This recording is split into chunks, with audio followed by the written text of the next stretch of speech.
how to find websites notifications settings on Squarespace, easy and quick. Hello guys, in today's video I'm going to show you how to find websites notification settings.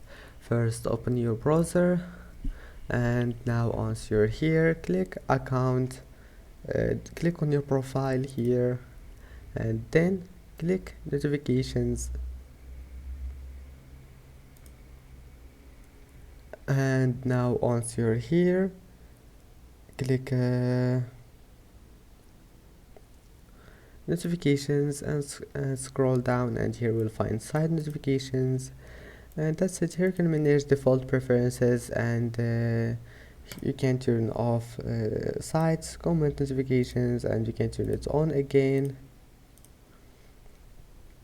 And that's it. I hope that can help you, and that's it for today's video. If you like this video, please don't forget to like and don't forget to subscribe, and thank you for watching this video until the end, and see you in the next video.